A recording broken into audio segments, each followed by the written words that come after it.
बिस्मिल्लाहिर्रहमानिर्रहीम, अस्सलाम वालेकुम। 3 रुकनी रिपोर्टर्स बेंच आपके सामने हाजिर है और 190 मिलियन पाउंड केस में जैसा हमने आपको बताया था कि एक बड़ा ख़बर आ सकती है, बड़ा टर्न आ सकता है। और जिस तरह सुबह ऑडियो लीक्स केस में एक टर्न आया, उसी तरीके से एक जवाबी टर्न कह सकते हैं कि आ गया 190 मिलियन पाउंड केस में। और वैसे इन दोनों का आपस में कोई डायरेक्ट ताल्लुक नहीं है कि एक ने ये किया तो मैं भी ये करूँगा, लेकिन कोइंसिडेंस ऐसा है कि इधर इन्होंने इस्लामाबाद हाई कोर्ट को काम से रोका, उधर इस्लामाबाद हाई कोर्ट ने अपने नीचे ट्रायल कोर्ट को काम से रोका कि जी आपने हतमी फैसला नहीं सुनाना, लेकिन आप ट्रायल जो है वो जारी रख सकते हैं। इससे पहले नाजरीन, एक बड़ा अहम नुकता ये है कि सुप्रीम कोर्ट ऑफ पाकिस्तान ने नैब तरमीम केस में स्टे ऑर्डर दिया था कि कोई भी जो अदालत है नैब की, वो केसेस सुनते हुए फैसला हतमी फैसला नहीं करेगी, ट्रायल मुकम्मल कर लें। कि जमाल बंदो खेल साहब ने ज़बानी कहा था कि बरीयत कोई होती है तो हो जाए, लेकिन किसी को सज़ा फ़िलहाल नहीं दी जाएगी ताकि जब तक तरमीम का फ़ैसला नहीं होता कि वो बहाल रहेंगी या नहीं रहेंगी। लेकिन इस सारे अरसे के दौरान हमने देखा कि बाकी तो किसी को सज़ा नहीं हुई, रेफरेंस वापस ही हुए। अलबत्ता सज़ा हुई तो सिर्फ इमरान खान को हुई और वो सिर्फ एक वही सज़ा काट रहे थे। और दूसरा केस भी उनका तकरीबन ऑलमोस्ट कंक्लूजन की तरफ जो है गामजन है और 1 या 2 समातों में शायद वो भी जजमेंट अब रिजर्व हो जाए, क्योंकि आज इस्लामाबाद हाई कोर्ट ने हतमी फ़ैसला अनाउंस करने से रोक दिया है। ये सारा मैटर क्या है और हेयरिंग में क्या हुआ, सुहेल रशीद साहब से आगाज़ करते हैं। सुहेल साहब, ज़रा आज अदालती कार्रवाई की तफसील बताइएगा कि जो 2 रुकनी बेंच है इस्लामाबाद हाई कोर्ट का, जस्टिस गुल हसन औरंगज़ेब और जस्टिस बाबर सत्तार, उन्होंने क्या कार्रवाई की आज और नोटिस किसको जारी हुआ? देखें, उसमें एक तो नैब को नोटिस जारी हुआ है, लेकिन जो इस्लामाबाद हाई कोर्ट ने, अगर हम ठीक से देखें, खुद से कुछ नहीं कहा। उन्होंने सुप्रीम कोर्ट के ऑर्डर की रोशनी में कहा है कि आप ज़रा फैसला तब तक नहीं सुना सकते, ठीक है, क्योंकि सुप्रीम कोर्ट ने तो यूनानिमसली रोक रखा है कि जी ये आप नहीं सुनाएंगे, ठीक है, सब के ऊपर है। जब तक नैब तरमीम में हुकूमती अपील पर सुप्रीम कोर्ट फैसला नहीं सुनाती कि नैब तरमीम बहाल होंगी या फैसला नहीं महफूज हुआ हुआ है ना, ठीक है, फैसला महफूज हुआ है और वो फैसला अभी जारी नहीं हो रहा, तो तब तक कोई भी ट्रायल कोर्ट, लेकिन इस दौरान इमरान खान को तो शाहाना में सज़ा सुनाई 4 जून को फैसला महफूज हुआ। अब देखें कि उनकी जो टीम है, कानूनी टीम, जो मैं अक्सर कहता हूँ, फिर लोग कहते हैं जी कैसे हो गया यार कि जब सुप्रीम कोर्ट ने रोका हुआ है और आप नीचे सज़ा दिलवा के बह गए, आपने किसी फोरम से रजू नहीं किया, आपने नहीं बताया कि यार सुप्रीम कोर्ट ने रोका हुआ है और किसी केस में नहीं हो रहा फैसला, लेकिन आपको सज़ा हो रही, सुनाई जा रही है। अब हाई कोर्ट ने वही सुप्रीम कोर्ट के अहकामात की रोशनी में उसको यकीनी बनाया है कि आप ये ना करें, और सिर्फ उनको नहीं रोका, उन्होंने इमरान खान की टीम को भी रोका है कि आप अब इल्तवा नहीं मांगेंगे, आप जाके कंक्लूड कराएंगे ट्रायल, और अगर आपने कोई इल्तवा मांगा तो फिर इसके बरअक्स आपके खिलाफ ऑर्डर हो सकता है, क्योंकि काफ़ी दिनों से वो तफ्तीशी अफसर पर जरा नहीं कर रहे थे, आदि कर रहे थे, और उनकी कोशिश थी कि अभी केस किसी तरह थोड़ा सा प्रोलॉन्ग करें। तो अब लेकिन उनका आसानी ये हो गई है कि हतमी फ़ैसला नहीं आएगा, तब तक उनको डर असल में हतमी फ़ैसले से ही था कि हतमी फ़ैसले में इन्होंने एक दफ़ा सज़ा सुना देनी है।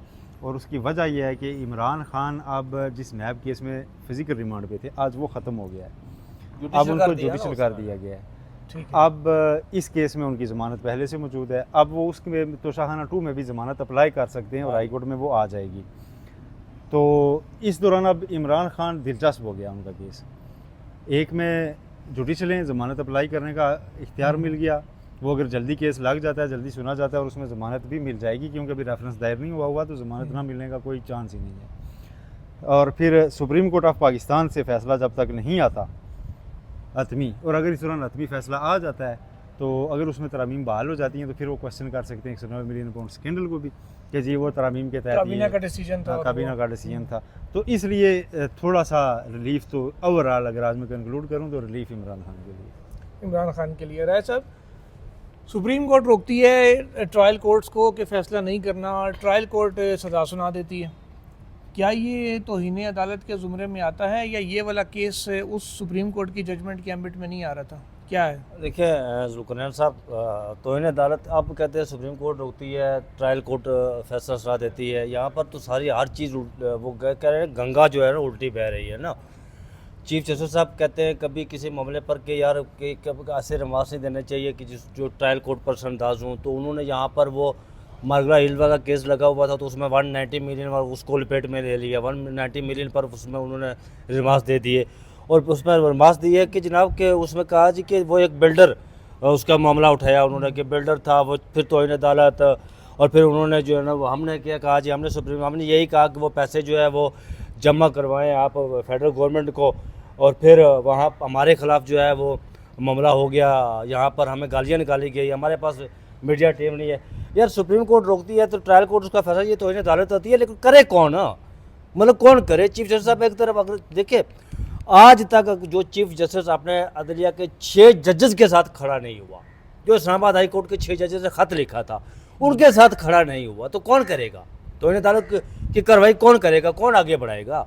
सुप्रीम नहीं, वो सर कंटेम्प्ट के लिए तो इस्लामाबाद हाई कोर्ट में भी मूव किया जा सकता है। पीटीआई की जो लीगल टीम है वो सजा के खिलाफ अपील में ये ग्राउंड उसने मेरा ख्याल है, मेरा नहीं ख्याल के लिए है अपील में ये ग्राउंड। नहीं उन्होंने नहीं ली, हो सकती है तो चवल इन्होंने मारी ना, चवल तो उन्होंने मारी है, लेकिन ये नहीं। इससे पहले मैं आपको बताऊं, ये मुतअद्दिद मरतबा सोहेल रशीद साहब इस केस पर वीला कर चुके हैं, और सोहेल रशीद साहब ने इस केस को कवर भी किया है नैब में, नैब जो था उस हवाले से, और इस पर इनकी मुकम्मल ग्रिप है। बहुत दफ़ा ये बता चुके हैं कि एनसीए से पैसा कहाँ आया, कहाँ जाना था, किसको जाना था। मशरक बैंक की रिपोर्ट है, मशरक जब चीफ जस्टिस काजी फाइज साहब ने वो फैसला सुनाया तो उन्होंने मेरे ख्याल में मशरक बैंक की रिपोर्ट को देखा ही नहीं है। मेरे ख्याल में मुझे तो यही लग रहा है ना कि वो देखा ही नहीं है उन्होंने।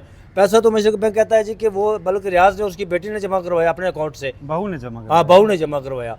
चीफ जस्टिस साहब ने उसको बिल्कुल देखा ही नहीं और एक ऐसा फैसला दे दिया। बैंक ने कहा कि एनसीए को इससे कोई ऑब्जेक्शन नहीं था, एनसीए के इल्म में था कि ये पेनल्टी अदा कर रहे हैं, और एनसीए ने कहा है कि ये इनकी अपनी रकम है, अपनी रकम, तो आप ट्रांसफ़र करें, हमें कोई एतराज़ नहीं है। और फिर ये पैसा फेडरल गवर्नमेंट के बजाय सिंध गवर्नमेंट को जाना चाहिए था ना, ज़मीन तो उनकी बनती थी। इन्होंने उठाकर इन्होंने कहा जी 190, इन्होंने उसको ऐसे लिया है जैसे ना ये कोई वफाकी गवर्नमेंट का लूटा गया पैसा बाहर गया था, हालांकि ये फैक्ट इस्टेब्लिश नहीं हुआ। ऐसा ही है। और दूसरा याद इस्टेब्लिश हो जाए ना जी कि फलां सन में फलां तरीके से ये लूटा गया, बाहर गया, फिर तो आइंदा डेटरेंस भी क्रिएट होना कि ये मनी लॉन्ड्रिंग का सिलसिला रुके।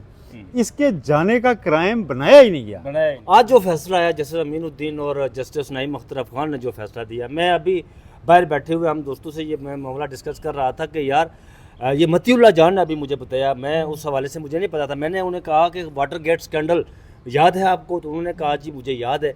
मैंने कहा कि सदर निक्सन जो अमेरिकन तारीख का ताकतवर तरीन सदर था, उससे घर जाना पड़ा था, इस्तीफ़ा देकर रिज़ाइन करके घर जाना पड़ा था, क्योंकि वो अपने सियासी मुखालफिन की वो आलात लगाकर जासूसी कर रहा था।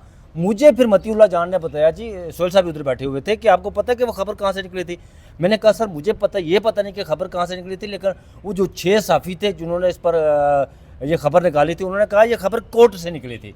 वहाँ कोर्ट में समाअत हो रही थी, वो साफ़ी कोर्ट के अंदर खड़ा था, उसने कहा, कोर्ट ने उसे बताया जी कि CIA के लोग जो है वो वाटर गेट स्कैंडल, वो इमारत का नाम है, वहाँ पर गुस्से हुए थे। फिर वो साफ़ी पीछे पड़ गया कि ये क्या कर रहे थे। तो यहाँ पर चीफ आज जनाब अब देखें, साफी पीछे पड़ गया कि ये क्या कर रहे थे। हाँ, साफी के पीछे कोई नहीं पड़ा, साफी के पीछे नहीं पड़ा, वो साफी उनके पीछे पड़ गए कि CIA वाले उसके अंदर क्या कर रहे थे। सर डीप थ्रॉट हाँ। उन्होंने उसका अच्छा, नाम फिर रखा हुआ था, कोड नेम डीप थ्रॉट, उनको सारी खबरें देता था, उन्होंने उस सोर्स को प्रोटेक्ट किया आखिरी वक्त तक। बिल्कुल ऐसे और डीप थ्रॉट से ही वो कोड करते। फिर देखें यहाँ तो एक साहब कहते हैं सोर्स कोई नहीं होता, वो खुद ही कह रहे हैं। मैं जुकरैन साहब यहाँ पर अब देखें, चीफ जस्टिस काजी फाइज साहब के अहद में, ये अहद उन्हीं का है ना। यहाँ पर देखिए एक फ़ैसला जो हुआ वो फौजी अदालतों वाला 20 लोगों को, वो भी जस्टिस अमीनुद्दीन ने फैसला किया, वो भी उन्हीं का फैसला था ना। 20 लोगों को छोड़ दिया, बाकी का तो उनका रखो जनाब, ट्रायल करो। आतिफ तोकीर का शेर याद आता है, ये उनके अहद रद्द का अहद है, सो रस्म मुस्तरद हुई, मुस्तरद हुई, मसीह वक्त दार पर खड़ा मिला नहीं मिला। मौरख लिखेगा कि चीफ जस्टिस काजी फाइज साहब के अहद में इसी सुप्रीम कोर्ट ने ये फैसला दिया कि जाएं आप लोगों के घरों में घुसकर कैमरे लगाए, आप लोगों के बेडरूम में कैमरे लगाए, आप लोगों को देखे कि ये क्या कर रहे हैं। मौरख ये भी लिखेगा इसी चीफ जस्टिस के अहद में कि बस जज्बाती तकरीर, फौजी दिल का मसला है। आपके तो ये ठीक है, मौरख आप हैं, जज्बात ठंडे करके अच्छा लिखिएगा, अच्छे को अच्छा, बुरे को बुरा फिर लिखिएगा। आप वो बात ना करें ना जो आप काटा नहीं लगाना किसी के जो ऊपर। हम काटा नहीं लगाते सर, मैं काटा नहीं लगाता, मेरी क्या मजाक है अच्छी किसी चीज पर अच्छी, काटा बुरी लगाने की। बुरी। अल्फ वाले दिन आपको पता है, मैंने तो उन्हें कहा था कि हमने तारीफ की आपकी जी कि आप जस्टिस अतरुल्लाह के पेज पर आके खड़े हुए जनाब। बहरहाल सुहेल साहब ये बताएं कि जस्टिस नईम अख्तर अफगान साहब, उन्होंने कहा एक स्मोक स्क्रीन बना दी जाती है आज उनके अल्फाज से, और सारे स्मोक आजकल भी स्क्रीन बनी हुई है। हाई अच्छा कोर्ट प्रे भी नहीं थी ना जी, मैं वो देखे यार, वो उसकी प्रे भी नहीं थी कि आप जो है वो उसको रोके या कुछ करे, उन्होंने मुकम्मल ही रोक दिया उसे। हाई कोर्ट को वो कहा कि चले भाई, आपने करना ही कुछ नहीं है। अच्छा, उन्होंने स्मोक स्क्रीन बना के सारा उसके ऊपर ये सारी गेम डाली जा रही है। नईम अख्तर अफगान साहब उस ऑडियो कमीशन का हिस्सा थे, हाँ ठीक है, जो अभी सस्पेंडेड है, तो उनको हो सकता है कल बहाल हो जाए और वो मेंबर दोबारा आ जाए इसमें। तो क्या उनको ये केस सुनना चाहिए था जब उन्होंने एक दफ़ा कमीशन में ये केस सुन लिया, चाहे एक ही हियरिंग हुई? देखें, उसको अगर सुन भी लिया है तो आज कम से कम वो ऑर्डर जो है ना अपने चीफ जस्टिस को भी काफ़ी अरसाल करें, और साथ ये कहें जी कि वो केस आपके पास पेंडिंग है, जो इंक्वायरी कमीशन को चैलेंज हाँ किया जी। गया था लेकिन आपने उसे लगाया नहीं, वो इतना अहम था, तो ये मसाइल तो अब तनाज़ात हमारे सामने पहुँच रहे हैं, तो बेहतर है कि वो इंक्वायरी कमीशन दोबारा फ़ाल करें। आप चीफ जस्टिस बन चुके हैं, मैं यहाँ जज आ गया हूँ, तो बेहतर है इसमें नए जजीज को शामिल करें और इस इंक्वायरी वो होना कमीशन को यही है फ़ाल कि करें। कमीशन कम अज़ कम और कुछ नहीं था, चलो जस्टिस अतर मिला, justice Mansoor Ali Shah sir, notification के ठीक है, मुताबिक सीनियर इस तरह कोई जज नहीं जजेस जजेस लगा के आप हैं एक कमीशन दोबारा बना दें, होना। क्या होगा, गायक सामने आ जाएंगे नहीं यार। ऐसा ही है, क्यों पर जी, आप उसमें एग्री करते हैं जस्टिस मंसूर अली शाह, जस्टिस अतर मिनल्ला, ये लोग शामिल कर दिए जाएँ और कमीशन में हाँ हाँ सीनियरिटी के हिसाब से, सीनियरिटी पे चले जाते हैं, कमीशन के हिसाब से। सीनियरिटी पे चले आप जाते हैं। सिनेटे पर चले जाइए, सर, अब एक चीज मिस कर रहे हैं सर, सुन लें आप, बड़ी अहम चीज मिस कर रहे हैं। नोटिफिकेशन में लिखा था कि सीनियर प्यूनी जज ऑफ सुप्रीम कोर्ट उसके चेयरमैन होंगे, वो इसका कौन है? Justice Mansoor Shah, Islamabad high court के चीफ जस्टिस उसके मेंबर होंगे, आमिर फारूक वो पहले भी थे। तीसरा उन्होंने लिखा था कि बलूचिस्तान हाई कोर्ट के चीफ जस्टिस होंगे। काकड़ साहब, हाशिम काकड़ साहब, तो तीनों को बैठा बैठ देना जाए, उसी नोटिफिकेशन पे अमल करें ना, नोटिफिकेशन पर अमल करें, बैठाएं आपको नया नोटिफिकेशन की जरूरत ही नहीं है, हाँ, उसी बिल्कुल। को बहाल करके अमल कर दें। अच्छा सुहेल साहब, आज इमरान खान साहब ने एक गुफ्तगू की है, थोड़ा सा उसके ऊपर रोशनी डाले, फिर एक बड़ा इंटरेस्टिंग सवाल आप दोनों से पूछते हैं, फिर कंक्लूड करते हैं। खान साहब ने आज क्या कहा था अडियाला जेल में?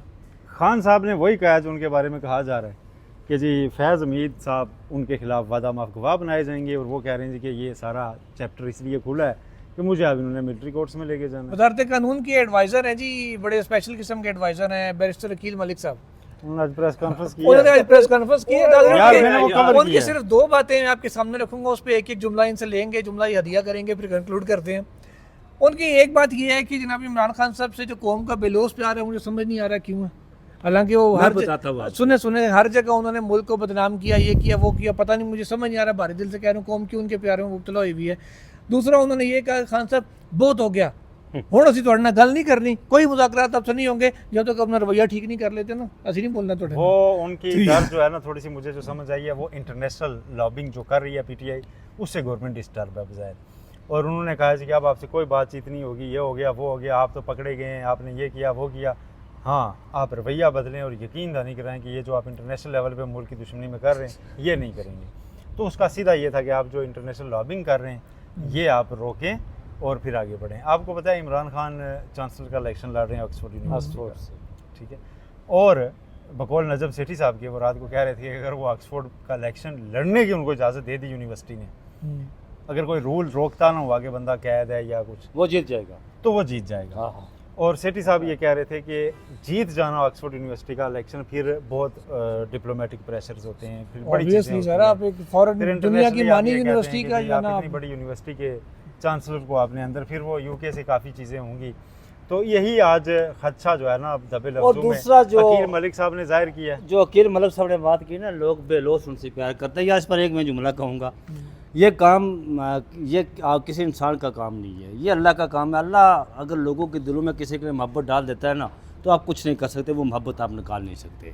बहरहाल ये जो एक मशरूत पेशकश आज हुकूमत ने इनकार करते हुए की है इमरान खान को बातचीत की, तो लेट्स सी के खान साहब इसको किस हुकूमत तरह बेचारी ने किसी दिन भी बातचीत का दरवाज़ा बंद नहीं किया। मैं आपको सच्ची बता रहा हूँ, मैं आपको हकीकतन बता रहा हूँ। लोग मुझे गालियाँ निकालेंगे, सही है, शहबाज बात शरीफ दुरुस्त है। हुकूमत ने एक एक दिन दिन। भी इमरान मैं खान आपसे से इस बात बातचीत से का इत्फाक दरवाज़ा करता बंद नहीं किया। इत्फाक नाक करता हूँ, इत्फाक करता हूँ, नाक कर रही है, हाँ। मुसलसल नाक कर रही है। मुसलसल नाक। मैं इत्फाक करता हूँ आपसे इस बात से, क्योंकि हुकूमत के पास कुछ है ही नहीं। चलने है ही कुछ नहीं, पर वो बातचीत करना चाह रहे हैं। लेट्स सी, ये खान साहब एक दफ़ा फिर बाल उनकी कोर्ट में, वो इस मशरूत बात पे एग्री होते हैं नहीं होते। तो आज के लिए नाज़रीन, मज़ीद कोई अपडेट हुई तो वो भी आपसे शेयर करेंगे। अल्लाह हाफिज़।